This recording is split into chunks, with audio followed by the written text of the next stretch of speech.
Press conference आज एक गर्व से भर देने वाला क्षण है, क्योंकि यह कोई साधारण प्रेस कॉन्फ्रेंस नहीं है। मैं बैठा जरूर भारतीय जनता पार्टी के कक्ष में हूं, हेड ऑफिस में हूं, मगर मुझे लगता है मैं केवल एक भारतीय जनता पार्टी के प्रवक्ता के नाते नहीं, केवल भारतीय जनता पार्टी के एक सांसद या कार्यकर्ता के नाते नहीं, एक भारतीय के नाते, एक इंडियन के नाते आज ये प्रेस कॉन्फ्रेंस कर रहा हूं। क्योंकि जिस प्रकार का टेरर डेमोलिशन, जिस प्रकार आतंकवाद का खात्मा बीते कुछ दिनों में हमने भारतवर्ष में देखा है, भारतवर्ष ने जिस प्रकार से पाकिस्तान में आतंकी अड्डों को ऑपरेशन सिंदूर के माध्यम से समाप्त किया है, वह अपने आप में पूरे विश्व में एक संदेश भेजता है, एक निर्णायक संदेश। आतंकवाद के खिलाफ लड़ाई के विरोध, आतंकवाद के खिलाफ एक निर्णायक संदेश। इसलिए आज का ये प्रेस कॉन्फ्रेंस, इसको संबोधित करते हुए मुझे गर्व की अनुभूति हो रही है। अदम्य साहस का परिचय दिया है भारत की सेना ने, अदम्य साहस। आज भारतीय जनता पार्टी और हम सभी कार्यकर्ता, आज सारा भारत धन्यवाद करता है भारत की आर्मी का, भारत की सेना का, भारत की एयरफोर्स का, भारत की नेवी का और उन तमाम जाबाज सेनानियों का जिनके कारण आज ऑपरेशन सिंदूर सफल हुआ है। अगर सही मायने में देखा जाए तो ऑपरेशन सिंदूर और उसके विषय में पूरा हिंदुस्तान आज जानता है, क्योंकि कई प्रेस कॉन्फ्रेंसेस हुए। कल भी तीनों डीजीएमओ ने मिलकर के देश को संबोधित किया और तमाम तथ्य जो देश जानना चाहता था उसे उन्होंने हमारे समक्ष रखा। मगर मुझे लगता है कि एक आम नागरिक के भाषा में, बहुत साधारण भाषा में आज मैं आपको बताना चाहूंगा कि ये जो ऑपरेशन सिंदूर हुआ है, किस प्रकार से इससे हिंदुस्तान आतंकवाद के खिलाफ लड़ने में एक निर्णायक भूमिका हिंदुस्तान ने अदा किया है। आप सभी जानते हैं 22 तारीख का वो दिन, that unfortunate day on 22 of April, जब पहलगाम में 26 लोगों का नृशंस हत्या कर दिया गया था आतंकवादियों द्वारा। वह आतंकवादी जो पाकिस्तान से आए थे, वह आतंकवादी जो पाकिस्तान द्वारा प्रशिक्षित किए गए थे, आतंकवादियों द्वारा प्रशिक्षित किए गए थे। उनमें 25 भारतीय थे और एक नेपाली नागरिक था। प्रधानमंत्री श्री नरेंद्र मोदी उस समय विदेश दौरे में थे, सऊदी अरब में थे। प्रधानमंत्री नरेंद्र मोदी तुरंत भारत लौट के आते हैं और उन्होंने जनता की बात को सुना। जनता ने उस समय एक मांग रखी कि आतंकवाद के ऊपर हमला हो, हमें बदला लेना है पहलगाम के इस आतंकवादी हमले का। प्रधानमंत्री ने बिहार की भूमि से ऐलान किया और यह वादा किया कि मैं वादा करता हूं कि जो आपकी इच्छा है कि आतंकवाद के खिलाफ हमला होगा, हम पहलगाम के इस आतंकवादी हमले का बदला लेंगे। We will avenge the death of 26 people. प्रधानमंत्री ने कहा यह जो बदला होगा यह आतंकवादियों के कल्पना से बाहर का बदला होगा, और जो बदला हुआ वो आतंकवादियों के कल्पना के बाहर का बदला था। प्रधानमंत्री जी ने कहा कि हम घुस के मारेंगे और मिट्टी में मिलाएंगे आतंकवादी के ठिकानों को, और आतंकवादियों के ठिकानों को प्रधानमंत्री नरेंद्र मोदी जी के निर्णय ने और हमारे सेना के अदम्य साहस ने मिट्टी में मिलाने का काम किया। यह वादा प्रधानमंत्री नरेंद्र मोदी जी का था।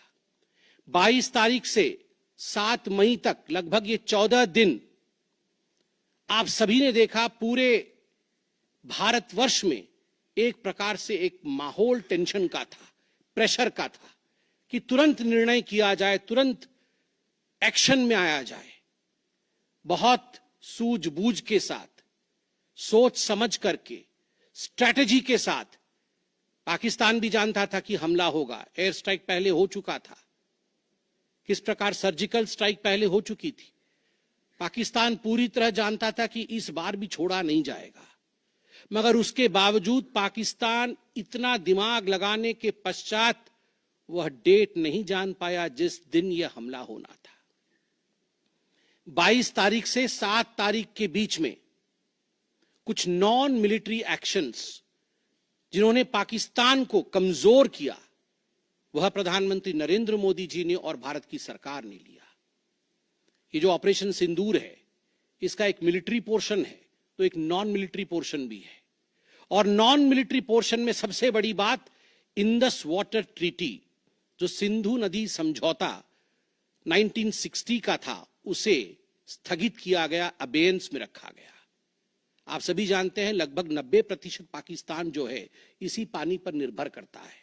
लगभग 80% उनका जो कृषि है इस पानी पर निर्भर करता है। इस पानी को यदि रोक दिया जाए तो पाकिस्तान की 1/4 जीडीपी गिर जाती है। इस पाकिस्तान को अगर इस पानी से वंचित रखा जाए तो पाकिस्तान के हालात वैसे होंगे कि उनकी जीडीपी लुढ़केगी, कृषि लुढ़केगा। केवल कृषि और जीडीपी नहीं, उनके पावर कट्स होंगे और इस प्रकार का माहौल पाकिस्तान में पैदा होगा कि पाकिस्तान एक फ्रजाइल स्टेट के रूप में, अभी भी फ्रजाइल है, और फ्रजाइल स्टेट के रूप में वो सामने आएगा। झेलम और चनाब अब संपूर्ण रूप से भारत सरकार के अधिकार में है, अधिकार क्षेत्र में है। और जिस प्रकार से यहां हम बांध बनाने की और रिवर को आगे बढ़ाने की बात कर रहे हैं, नए रिजर्वायर, इरिगेशन और हाइड्रो पावर से जम्मू कश्मीर, लद्दाख, पंजाब एवं हरियाणा, इन राज्यों को बहुत फायदा मिलने वाला है। ये कहा गया कि पानी और खून एक साथ नहीं बहेगा। मित्रों, जरा सोच के देखिए, 50 वर्षों तक जो संभव नहीं हुआ था, किसी भी युद्ध में यह संभव नहीं हुआ था कि इंडस वाटर ट्रीटी को रोक दिया जाए। जो संभव नहीं हुआ था वह असंभव काम संभव हुआ इस बार। अटारी वाघा बॉर्डर को भी रोक दिया गया। दोनों देशों के बीच में कोई ट्रेड नहीं होगा और इसका खामियाजा कोई भुगतेगा तो वो पाकिस्तान की इकोनॉमी भुगतेगी। इसके साथ ही जिन लोगों के पास पाकिस्तान का वीजा था और वो हिंदुस्तान में, पाकिस्तान के नागरिक जो हिंदुस्तान के वीजा के साथ भारतवर्ष में रह रहे थे, उन सब को बाहर निकाला गया। पाकिस्तान का कोई भी आर्टिस्ट, कोई भी परफॉर्मेंस वो भारतवर्ष में नहीं हो सकता है। इस प्रकार के कड़े प्रतिबंध पाकिस्तान के ऊपर लगाए गए। माननीय प्रधानमंत्री श्री नरेंद्र मोदी जी ने लगभग 20 देशों के राष्ट्राध्यक्षों से सीधी बातचीत की। How to isolate Pakistan, how to fight against terrorism. और सबसे बड़ी बात है, तमाम देशों ने भारत का समर्थन किया। सऊदी अरब, यूएई, यूएस, आप सोचिए, इस्लामिक वर्ल्ड के बड़े देश हैं सऊदी अरब और यूएई, इन्होंने भारतवर्ष का पूर्णतः समर्थन किया। जिस समय पहलगाम का हमला हुआ था, माननीय प्रधानमंत्री सऊदी अरब में थे। सऊदी अरब के अपने दौरे को जब वो छोड़ के आए, तब उनको वहां एश्योरेंस दिया गया कि आप जाइए, हम आपके साथ खड़े हैं, वी सपोर्ट यू, हम टेरर के खिलाफ आपके साथ कंधे से कंधा मिला के लड़ेंगे। Pakistan was isolated. ये जो नॉन मिलिट्री एक्शन लिया गया, आज मैं कहना चाहता हूं कि 50 वर्षों से भी अधिक समय तक जो टूल्स कभी इस्तेमाल नहीं किए गए थे, जिस क्षेत्र में भारतवर्ष कभी नहीं गया था, वह टूल्स इस्तेमाल किए गए। और अपने आप में भारत के लिए ये बहुत बड़ी बात है। बहुत बड़ी बात है कि इंडस वाटर ट्रीटी को रोका गया। 20 से अधिक देशों का समर्थन, आतंकवाद के खिलाफ एक निर्णायक हमले की तैयारी। और 6 और 7 मई 2025 उस रात निर्णायक हमला होता है आतंकवाद के ऊपर। सभी जानते हैं कि 9 आतंकवादी ठिकाने जो पीओजेके में थे और पाकिस्तान में थे, उन्हें ध्वस्त किया गया। यह ऑपरेशन सिंदूर एक बहुत बड़ा दायरा तय करता है। इसने पूरे विश्व को दिखाया कि भारतवर्ष क्या कर सकता है। ऑपरेशन सिंदूर ने दिखाया कि केवल एलओसी नहीं, इंटरनेशनल बॉर्डर के पार जाके भी भारत पाकिस्तान के अंदर किसी भी टारगेट को प्रिसाइसली उस पर हमला कर सकता है और आतंकवाद के खौफ को समाप्त कर सकता है। इस पूरे ऑपरेशन का लक्ष्य क्या था, इसे समझने की आवश्यकता है। लक्ष्य क्या था? क्या हमने लक्ष्य की पूर्ति की? What was the aim of Operation Sindoor? Did we achieve what we aimed for? क्या लक्ष्य था? नंबर 1 लक्ष्य था आतंकवादी ठिकाने जो दूर दराज इलाके में है पाकिस्तान में, जहां आज तक कोई नहीं पहुंच पाया, जहां आज तक पाकिस्तान के आतंकवादियों को लगता था कि वो सुरक्षित हैं, वहां तक पहुंचना यह लक्ष्य था। दूसरा लक्ष्य था आतंकवादियों को ढेर करना, मार देना। तीसरा लक्ष्य था इन टारगेटों को जमींदोज करना, उन्हें मिट्टी से मिला देना। चौथा लक्ष्य था इस पूरे काम को करते हुए कोई भी सिविलियन, उसके ऊपर किसी प्रकार से कोई इंजुरी नहीं होना। और अंतिम लक्ष्य था किसी प्रकार के मिलिट्री, जो पाकिस्तान का मिलिट्री या सैन्य बेस हो, उसके ऊपर हमला नहीं करना। अर्थात यह लड़ाई आतंकवाद के खिलाफ थी। यह लक्ष्य था ऑपरेशन सिंदूर का। This was a fight against terrorism and terrorists. क्या हम लक्ष्य को पा पाए? आप देखिए, जब यह हमला हुआ तो 9 ठिकाने ध्वस्त हुए, उनमें 5 POJK में थे, पाक ऑक्यूपाइड जम्मू कश्मीर में, और 4 पाकिस्तान में थे। सबसे बड़ी बात है, पहली बार पंजाब प्रोविंस, जो कि पाकिस्तान का एक बहुत स्ट्रेटेजिक लोकेशन है, पंजाब प्रोविंस उनका हृदय है पाकिस्तान का, उसके अंदर भारतवर्ष घुस करके आतंकवादियों का सफाया करता है। यह अपने आप में छोटी बात नहीं है। This is a big achievement as far as Operation Sindoor is concerned. लश्कर तैयबा, जैश ए मोहम्मद, हिजबुल मुजाहिदीन, इनके ठिकाने ध्वस्त होते हैं। और मैं यहां वो नाम पढ़ना चाहूंगा। ये जो 9 नाम है, 9 आतंकवादी ठिकाने, मैं आज देश से अपील करना चाहूंगा, तमाम भारतीयों से अपील करना चाहूंगा कि ये नाम हमें स्मरण करना है। आने वाले 100 वर्षों तक हमें इन नामों को याद दिलाते रहना है, दोहराना है। जब भी आतंकवाद सर उठाए तो हमें ये चित्र दिखाने हैं कि तुम्हारा क्या हश्र किया था ऑपरेशन सिंदूर ने, भारत की सेना ने, भारत की राजनीतिक इच्छा शक्ति ने और भारतीयों ने। इसलिए मैं नाम पढ़ना चाहूंगा। सवाई नाला कैंप मुजफ्फराबाद, जो POJK में है, 30 किलोमीटर दूर है एलओसी से, उसे ठिकाना लगाया गया। लश्कर तोयबा का ट्रेनिंग सेंटर था। 20 अक्टूबर 2024 सोनमर्ग में और 24 अक्टूबर 2024 गुलमर्ग में जो आतंकी हमले हुए थे, उसमें यहां से आतंकवादी आए थे। और सबसे बड़ी बात, 22 अप्रैल 2025 को जो आतंकवादी आकर पहलगाम में हमारे नागरिकों को मार के गए थे, हमारी बहनों के माथे से जिन्होंने सिंदूर पोंछने का काम किया था, उनका प्रशिक्षण भी इसी केंद्र में हुआ था, सवाई नाला कैंप मुजफ्फराबाद। सैयदाना बिलाल कैंप मुजफ्फराबाद, ये जैसे मोहम्मद का ट्रेनिंग सेंटर था, ये दूसरा कैंप जो ध्वस्त हुआ। गुलपुर कैंप कोटली, ये एलओसी से 30 किलोमीटर दूर था, लश्कर तैयबा का बेस था। और 20 अप्रैल 2023 को पुंछ में, 9 जून 2024 को जो तीर्थ यात्री को बस में हमला करके मारने का काम किया था आतंकवादी, यहां गुलपुर कैंप से आए थे जो कोटली में है, उसे ध्वस्त किया गया। बरनाला कैंप बिरगढ़, बरनाला कैंप जो 9 किलोमीटर दूर है एलओसी से, उसे समाप्त किया गया। अब्बास कैंप कोटली जो 13 किलोमीटर दूर है एलओसी से, लश्कर तैयबा का फिदाइन सेंटर है और 15 आतंकवादियों को एक साथ ट्रेन कर सकता है, उसे ध्वस्त करके गिराया गया।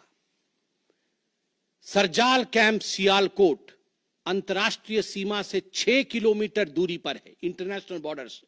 सांबा कठुआ के सामने है और मार्च 2025 में जम्मू और कश्मीर पुलिस के 4 जवान शहीद हुए थे, उनको मारने का काम इन्हीं आतंकवादियों ने किया था जो सरजाल कैंप से आए थे सियालकोट के। उस कैंप को ध्वस्त कर दिया गया। महमूना जाया कैंप सियालकोट, जो कि 12 से 18 किलोमीटर इंटरनेशनल बॉर्डर से दूर है, मैं एलओसी की बात नहीं कर रहा हूं, इंटरनेशनल बॉर्डर से, और हिजबुल मुजाहिदीन का अड्डा है, बहुत बड़ा कैंप है। कठुआ और जम्मू क्षेत्र में जो भी आतंकवादी गतिविधि होती है, सियालकोट के इस मजनूमा जाया कैंप से आतंकवादी भेजे जाते हैं। भारतवर्ष ने उसे ध्वस्त किया। मरकज तैयबा मुरीद के, जो कि अंतर्राष्ट्रीय सीमा से 18 से 25 किलोमीटर दूर है, 2008 के मुंबई का जो हमला हुआ था, 26/11 के नाम से जिसे हम जानते हैं, उसमें जो आतंकवादी आए थे, अजमल कसाब और डेविड हेडली, उनकी ट्रेनिंग मरकज तैयबा मुरीद के में हुआ था। और आज मैं फक्र के साथ कह सकता हूं, गर्व के साथ कह सकता हूं कि भारत की सेना ने, भारत की राजनीतिक इच्छा शक्ति ने और भारतीयों ने मरकज तैयबा मुरीद के को ध्वस्त किया है, समाप्त किया है। मरकज सुभान अल्लाह बहावलपुर इंटरनेशनल बॉर्डर से 100 किलोमीटर की दूरी पे है। विश्व में किसी ने ऐसा नहीं सोचा होगा, पाकिस्तान ने तो सपने में भी नहीं सोचा होगा कि भारत की सेना के पास, भारत की एयरफोर्स के पास और भारत के राजनेताओं के पास ऐसी इच्छा शक्ति होगी कि इंटरनेशनल बॉर्डर से 100 किलोमीटर दूर घुस के वो हमारे आतंकी अड्डे को ध्वस्त कर सकते हैं। मरकज सुभान अल्लाह, जो कि जैशे मोहम्मद का मुख्यालय था, उस मुख्यालय को भारत की वायुसेना ने ध्वस्त किया। यह कोई छोटा विषय नहीं है।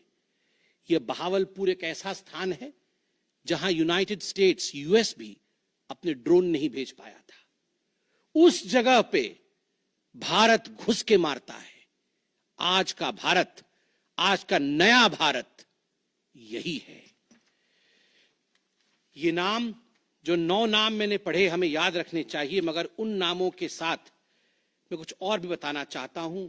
जो आतंकवादी मारे गए, एक लक्ष्य था आतंक के ठिकानों को, आतंक के अड्डों को सफाई करना, ध्वस्त कर देना।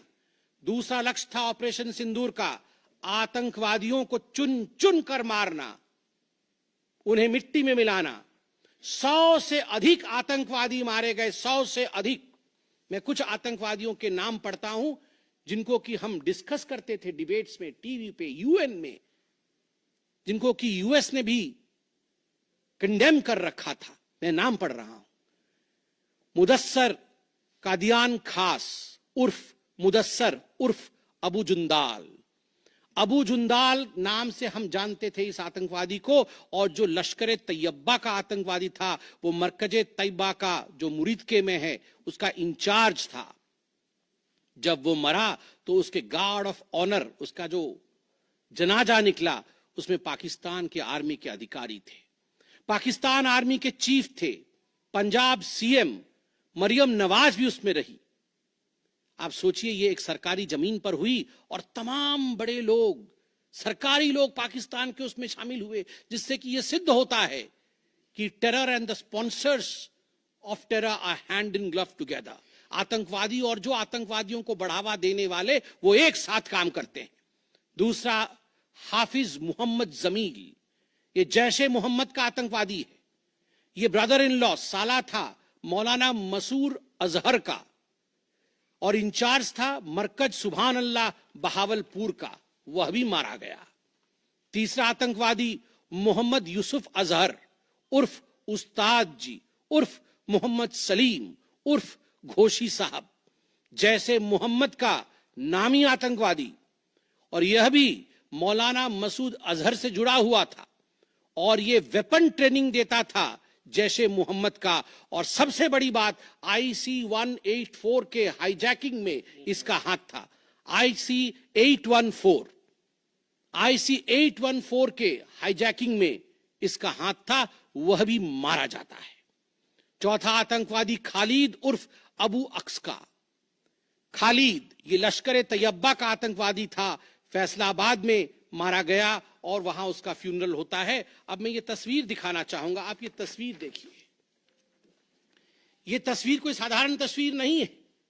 यह तस्वीर है उन आतंकवादियों का जिनका जनाजा निकला। और इस तस्वीर में मैं दिखाना चाहूंगा कि ये जो खड़ा है सामने व्यक्ति, इस व्यक्ति का नाम है, ये एलईटी का कमांडर है, लश्कर तैयबा का कमांडर है, अब्दुल रऊफ। अब्दुल रऊफ जो खुद एक स्पेशली डेजिग्नेटेड ग्लोबल टेररिस्ट, जिसको यूएस के ट्रेजरी बेंच ने डेजिग्नेट कर रखा है, अमेरिका के ट्रेजरी बेंच ने इसे आतंकवादी घोषित कर रखा है, वह सामने खड़ा है जनाजे में। और उसके पीछे जो खड़े हैं, मैं एक एक करके नाम पढ़ता हूं। लेफ्टिनेंट जनरल फैयाज हुसैन शाह, जो कि लेफ्टिनेंट जनरल है पाकिस्तान आर्मी के। मेजर जनरल राव इमरान सरताज, जो कि मेजर जनरल है पाकिस्तान आर्मी के। ब्रिगेडियर मोहम्मद फुरकान शब्बीर, पाकिस्तान आर्मी के। Doctor Usman Anwar, IGP Punjab. और Malik Sohaib Ahmed Bharth, member of provincial assembly of Punjab. ये बड़े बड़े लोग, तथाकथित सरकार के बड़े बड़े लोग, पाकिस्तान के आतंकवादियों के जनाजा में शामिल होने आए हैं। और जनाजे को लीड कर रहा है एक आतंकवादी, डेजिग्नेटेड आतंकवादी। और आप देखिए ये बिफोर और आफ्टर, ये जितने भी मैंने आपको अभी आतंकवादी ठिकानों का नाम बताया, किस प्रकार उनकी परिस्थिति थी और क्या उनकी परिस्थिति हुई, यह इस तस्वीर से हम देख सकते हैं। तो उद्देश्य मैं बता रहा था, ऑपरेशन सिंदूर का उद्देश्य बहुत स्पष्ट था। उसका उद्देश्य था आतंकवाद के ठिकाने को ध्वस्त करना, आतंकवादियों को मारना और आतंकवाद के खिलाफ एक संदेश भेजना। और उसमें हम सफल हुए। पहली बार एक बात पूरे विश्व ने देखा कि पाकिस्तान का हर इंच भारत के पहुंच के अंदर है। कोई कोना पाकिस्तान का ऐसा नहीं है जो भारत के पहुंच से बाहर हो। और आप सोच के देखिए, पाकिस्तान का एयर डिफेंस सिस्टम फेल हो जाता है। पाकिस्तान का एयर डिफेंस सिस्टम फेल हो जाता है। जिस समय 6 और 7 के रात के बीच ये पूरी कार्यवाही हो रही थी, रफाल विमान द्वारा स्काल्प और हैमर मिसाइल्स के माध्यम से 23 मिनट के अंदर, 23 मिनट्स के अंदर एक विंडो था, जिस विंडो के अंदर ये 9 के 9 आतंकवादी ठिकाने उन्हें ध्वस्त कर दिए गए। 23 मिनट में पूरा विश्व ने देखा कि भारत क्या कर सकता है। मुझे लगता है पूरे विश्व में इस प्रकार से 23 मिनट के अंदर इतने प्रेसिशन के साथ आतंकवादी ठिकानों पर हमला किसी देश ने पहले किया होगा।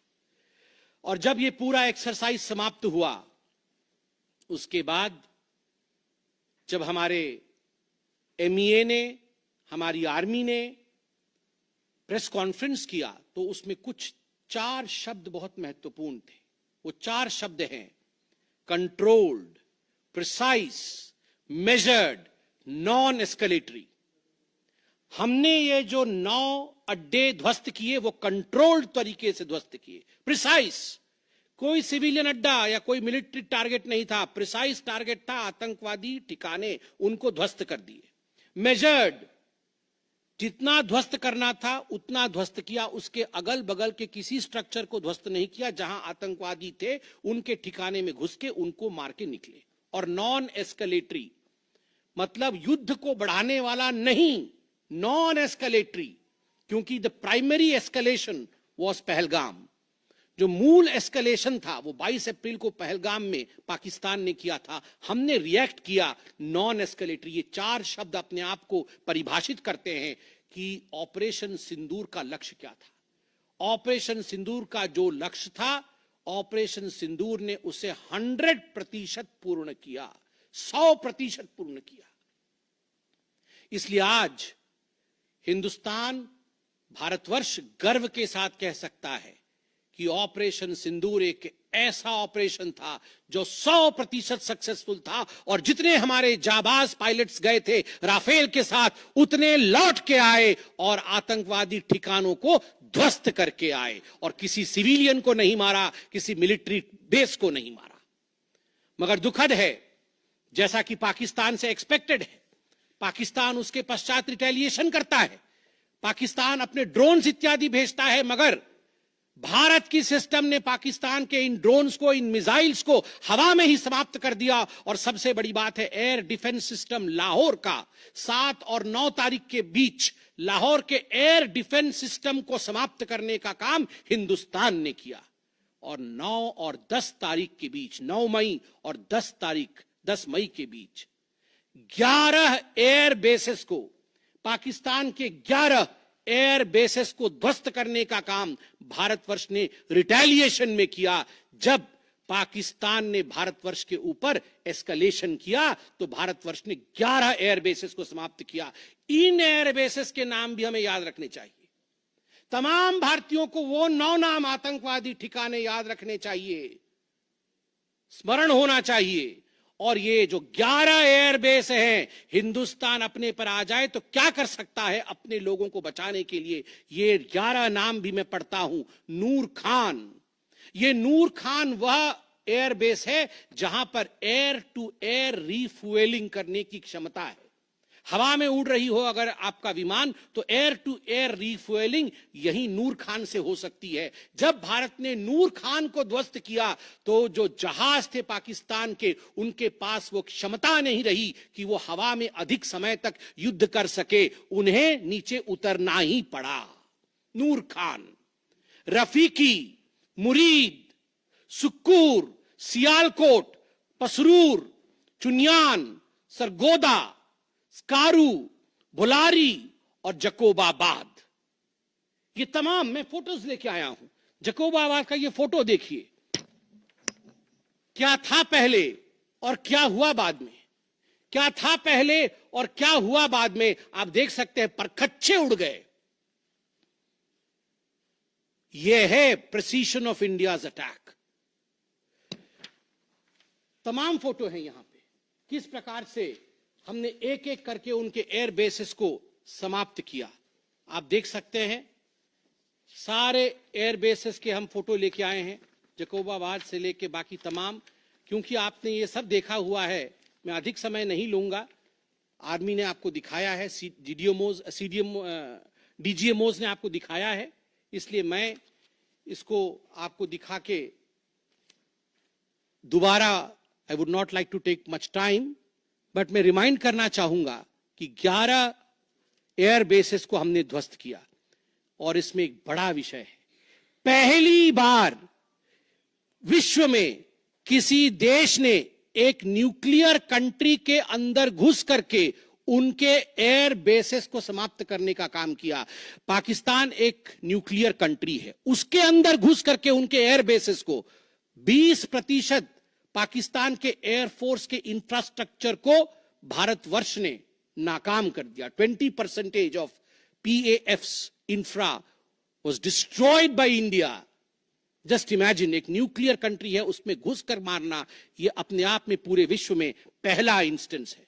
और भुलारी एयरबेस में 50 PAF पाकिस्तान एयरफोर्स के जवान मारे गए, जिसमें स्क्वाड्रन लीडर उस्मान यूसुफ भी मारे गए। कुल मिलाकर के 9 आतंकी ठिकाने, 11 एयरबेस, 100 से अधिक आतंकी, 50 जवान और अपनी इज्जत, यह पाकिस्तान ने खोया है। I repeat, what Pakistan has lost via operation सिंदूर।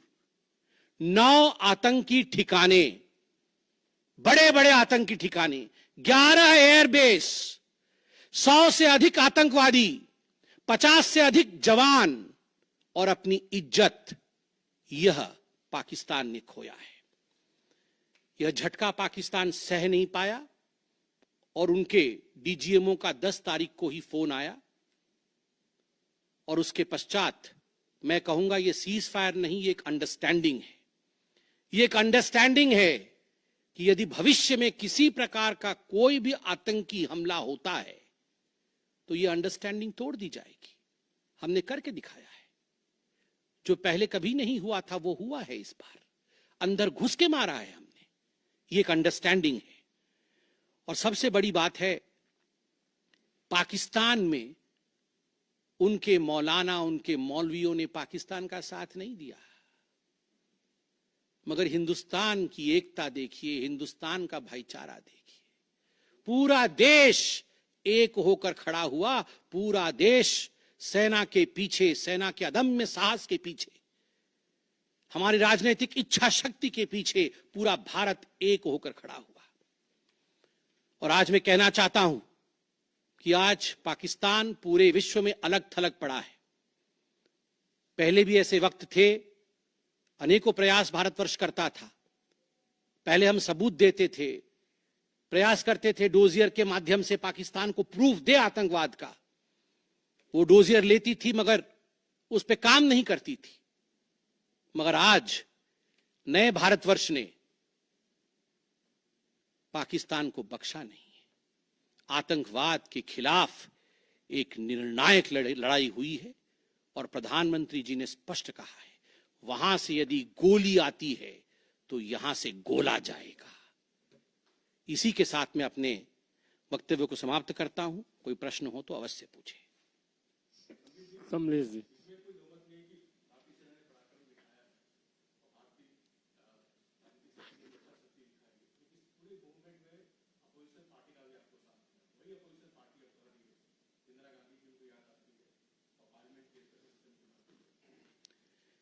देखिए, मुझे लगता है आज का दिन पूरे भारत का दिन है।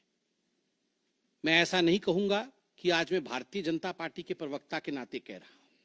मैंने शुरू में ही कहा था, आज मैं भारतवर्ष के एक साधारण नागरिक के रूप में जो अदम्य साहस हमारे सेना ने दिखाया है उसका विवरण किया। पाकिस्तान ने क्या खोया है और हिंदुस्तान ने क्या पाया है वो मैंने आपको दिखाया है। इसमें तमाम पॉलिटिकल पार्टी ने एकजुटता दिखाई। यह भी अपने आप में एक बहुत बड़ी अचीवमेंट है, बहुत बड़ी बात है। और आज मैं नहीं चाहता हूं मैं किसी की आलोचना करूं। और मैंने कहा कि विगत दिनों में वह भी एक प्रयास था जहां हम प्रूफ देने की कोशिश करते थे, हम डोजियर इत्यादि देते थे। हम 26/11 भी हुआ था, उस समय भी हमने प्रयास किया था कि हम पाकिस्तान को समझाएं कि देखो तुम्हारे आतंकी आके क्या कर रहे हैं हमारे देश में। मगर पाकिस्तान मानता नहीं था। पाकिस्तान को लगता था कि they can take India for granted. मगर अब परिस्थिति बदले हुए हैं। अब कोई हिम्मत नहीं कर सकता है इंडिया के ऊपर आंख उठा के देखने का। आमोद राय।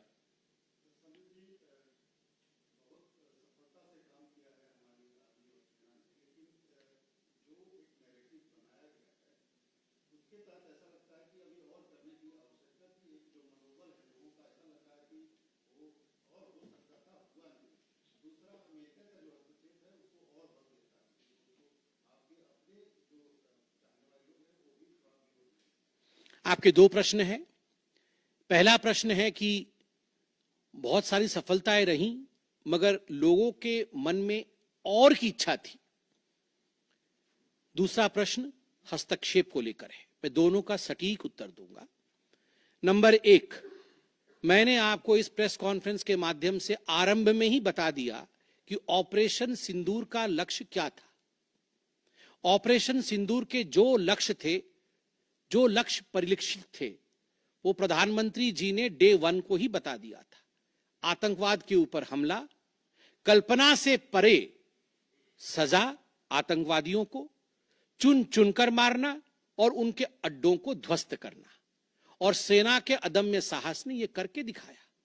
आतंकवादी अड्डे ध्वस्त हुए, आतंकवादी मारे गए। यह हमारा परिलक्षित लक्ष्य था। हमने अपने लक्ष्य को प्राप्त किया। और जिस समय एस्केलेशन भी नहीं हुआ था, उससे पहले ही हमने वो जो 4 शब्द प्रयोग किए, जिसका मैंने यहां विवरण रखा कि कंट्रोल्ड था, मेजर्ड था, प्रिसाइज था, नॉन एस्केलेटरी था, तो भारतवर्ष ने अपने लक्ष्य को पहले से ही निर्धारित किया हुआ था।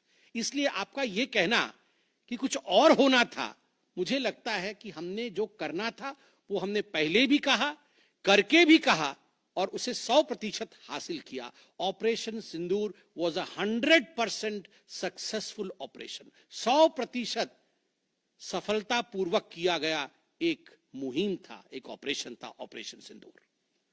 ज्ञानेंद्र।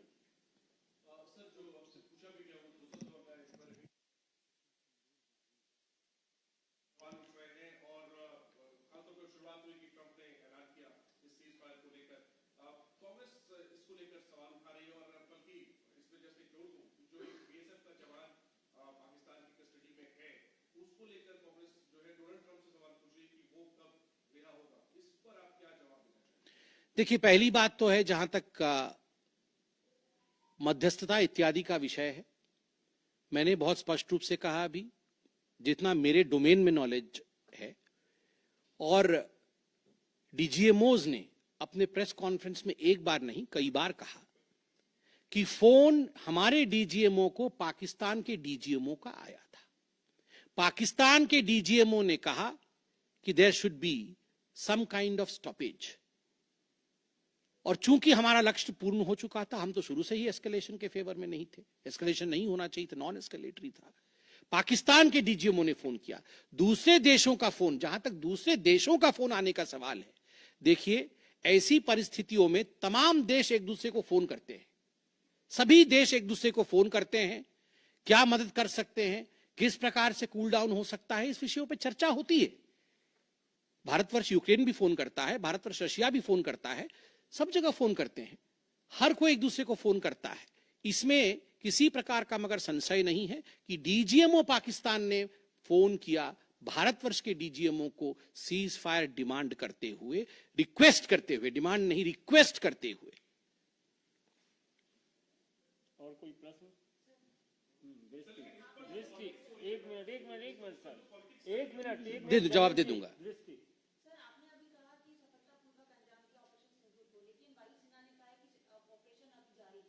बिल्कुल, ऑपरेशन अभी जारी है, और मैंने कहा, माननीय प्रधानमंत्री जी ने स्वयं कहा है, गोली आएगी तो गोला जाएगा।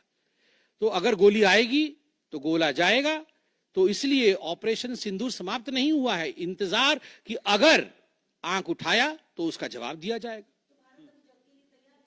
देखिए, ये आपको क्या लगता है, इन प्रश्नों का जवाब कि जंग के लिए हमारी क्या तैयारी है, इसका जवाब प्रवक्ता देंगे। इसका जवाब तो जहां उचित फोरम में होना चाहिए वो देंगे।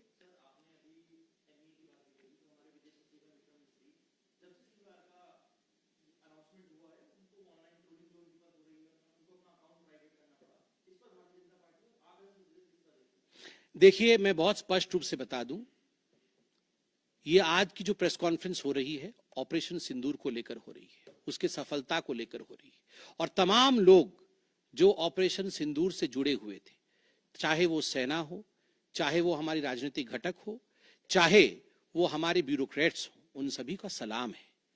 उन सबको हम रेस्पेक्ट के साथ देखते हैं। और सही बात है, सोशल मीडिया एक टूल जरूर है, मगर सोशल मीडिया के आधार पर यह कह देना कि किस प्रकार से देश आगे बढ़ेगा, ये निर्णय नहीं हो सकता है। बहुत बहुत धन्यवाद।